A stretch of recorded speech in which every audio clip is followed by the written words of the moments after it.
Wesh les culs. Dans le rap aujourd'hui, chaque artiste a une étiquette et ça devient un fléau littéralement. Très vite, on va vite te coller une image, que ce soit le rappeur drill, le rappeur love, le rappeur même commercial. Et le problème maintenant, c'est dès que tu perces avec un style, c'est finito. On t'a aimé comme ça et on va attendre que tu restes comme ça. Et pour preuve, j'ai des exemples. Regarde Nino, hit, efficacité, tu le mets sur un refrain, c'est du tout droit comme ça.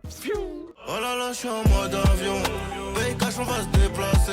Un peu de chance et un don de Dieu. Ils essayent mais ne peuvent pas remplacer. Jul, son style, il est reconnaissable à 10 000 km. Ça, de toute façon, on va respecter le roi des rois quand même un minimum. Elle sort à l'occasion, j'attiens sans location. L'autre aime trop les bastons, mais elle a le bracelet, mon garçon. Elle aime trop se faire belle, Alice au pays des merveilles. PNL, l'ambiance elle est mélancolique, tu sais directement que c'est eux et le problème c'est que dès que eux vont essayer de faire quelque chose d'autre, les gens vont se plaindre. Et le problème de tout ça, c'est que ces styles vont devenir littéralement des cages pour les artistes. Parce que le jour où tu vas faire quelque chose de différent, les gens ne comprennent littéralement plus. Et c'est là que ça commence à devenir relou pour eux. C'est plus comme avant, il a changé, c'est devenu commercial, ça devient tout le temps ça maintenant. Mais en vrai, le premier responsable de tout ça, ça va être nous les auditeurs. On veut des artistes qui évoluent mais on écoute en boucle leur ancien son et ça devient chiant en fait, tout simplement. On veut de la nouveauté mais on critique dès que l'artiste va sortir de sa zone de confort. Regarde ce qui arrive à Booba, dès qu'il va sortir quelque chose de nouveau, on va le critiquer. Pas besoin de visa, on partira de Giza tous les deux.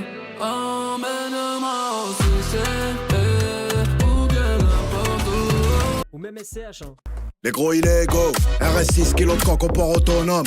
Calibré dans le carré, sa mère un biopic. C'est la street enculée comme une R19 sur la tirette du crédit agricole. On fait des... ultra respecté, mais surtout quand il reste dans son univers. Et en réalité, ce que les gens veulent vraiment, c'est pas un artiste qui évolue, non. C'est un artiste qui donne l'impression d'évoluer sans jamais vraiment changer. T'as vu la bête de phrase? Mais ça, le problème, c'est que c'est impossible. Mais le public, c'est qu'une partie du problème. Parce que derrière, il y a l'industrie, les labels. Et eux, les labels, t'inquiète pas qu'ils prennent zéro risque, hein. Ils vont pas se faire chier, eux, tant que ça rentre, c'est bon. Pourquoi? Parce que si un son marche, on le répète. Encore et encore. Pourquoi? Ben c'est très simple, ça rapporte de l'oseille. C'est aussi simple que ça. Et aujourd'hui, avec TikTok, YouTube, Spotify, les algorithmes poussent ce qui ressemble à ce qui a déjà marché. Donc en fait, pour résumer, c'est très simple.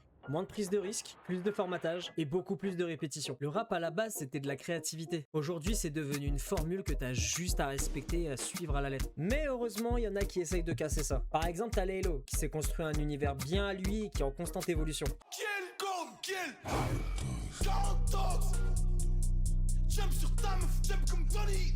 Ensuite t'as Damso qui aime prendre des risques et changer d'ambiance. Je me perds dans mes drames, je vois dans ton regard un peu de haine, un peu d'extase. Au sommet la nuit, je meurs de soif, faut que je m'hydrate. On me dit de boire l'eau de pluie, mais savent pas que je suis au-dessus des nuages. Mais même eux, ils ont été critiqués. C'est toujours comme ça au début de toute façon.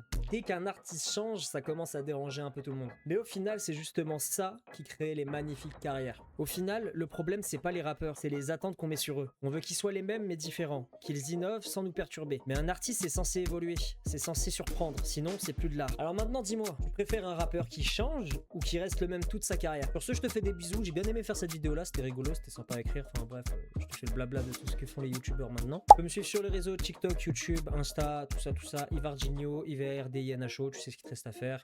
Je te fais des bisous.